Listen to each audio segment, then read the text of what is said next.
ಈ ಪ್ರಪಂಚದಲ್ಲಿ ಎಲ್ಲರೂ ಮಾಡ್ತಾ ಇರೋದು ಫ್ಯೂಚರ್ ಅಂಡ್ ಆಪ್ಷನ್ ಟ್ರೇಡಿಂಗ್. ಈ ಫ್ಯೂಚರ್ ಅಂಡ್ ಆಪ್ಷನ್ ಟ್ರೇಡಿಂಗ್ ಅಂದ್ರೆ ಏನಂತ ನಾನು ನಿಮ್ಗೆ ಆಲ್ರೆಡಿ ಪಾರ್ಟ್ 3 ವಿಡಿಯೋದಲ್ಲಿ ಹಾಕಿದ್ದೇನೆ, ಅದನ್ನ ನೀವು ನೋಡ್ಕೊಂಬನ್ನಿ.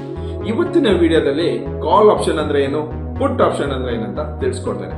Welcome to part 4. For example, ನಮ್ಗೆ ಅಂಬಾನಿ ಶೇರ್ಸ್, ರಿಲಯನ್ಸ್ ಶೇರ್ಸ್ ಮೇಲೆ ಹೋಗುತ್ತೆ ಅನ್ನಿಸ್ದಾಗ ಅಂಬಾನಿ ಶೇರ್ಸ್ ಬೈ ಮಾಡೋ ಬದಲು ಅದರಲ್ಲಿ ನಾನು ಕಾಲ್ ಆಪ್ಷನ್ ಅನ್ನ ಬೈ ಮಾಡ್ತೇನೆ. ಮಾರ್ಕೆಟ್ ಮೇಲೆ ಹೋಗುತ್ತೆ ಅನ್ನಿಸ್ದಾಗ ಸಣ್ಣ ಪ್ರೀಮಿಯಂ ಅನ್ನ ಕೊಟ್ಟು ಬೈ ಮಾಡಿ ಸ್ವಲ್ಪ ಜಾಸ್ತಿ ಪ್ರೀಮಿಯಂಗೆ ಸೆಲ್ ಮಾಡೋಕ್ಕೆ ನಾವು ಕಾಲ್ ಆಪ್ಷನ್ ಅಂತ ಕರೀತೇವೆ.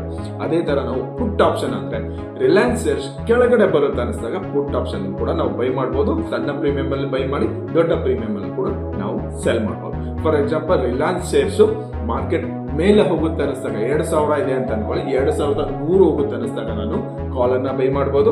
ಅದೇ ತರ ನಾನು 2000ದಿಂದ 1900 ರೂಪಾಯಿ ಬರುತ್ತೆ ಅನ್ನಿಸ್ದಾಗ ನಾನು ಪುಟ್ ಆಪ್ಷನ್ ಅಲ್ಲೂ ಕೂಡ ಬೈ ಮಾಡಬಹುದು. ಅಲ್ಲಿ ಪ್ರಾಫಿಟ್ ಕೂಡ ಆಗುತ್ತೆ, ಲಾಸ್ ಕೂಡ ಆಗುತ್ತೆ. ಇದರಲ್ಲಿ ರಿಸ್ಕ್ ಜಾಸ್ತಿ, ರಿವಾರ್ಡ್ ಕೂಡ ಜಾಸ್ತಿ. ಇದೇ ತರ ವಿಡಿಯೋ ನಾಲೆಜ್ಗಾಗಿ ನಮ್ಮ ವಿಡಿಯೋನ ಫಾಲೋ ಮಾಡೋದನ್ನ ಮರಿಬೇಡಿ. ಈ ವಿಡಿಯೋಗೆ 4ರಿಂದ 5,000 ಲೈಕ್ಸ್ ಬಂದ್ರೆ ನೆಕ್ಸ್ಟ್ ವಿಡಿಯೋ ಮಾಡೋದಕ್ಕೆ ನನಗೂ ಕೂಡ ಹೋಪ್ ಸಿಗುತ್ತೆ. ಸೊ ಹಾಗಾದ್ರೆ ಜೊತೆಲಿ ಕಲಿಯೋಣ, ಜೊತೆಲಿ ಬೆಳೆಯೋಣ. Thank you so much. Bye.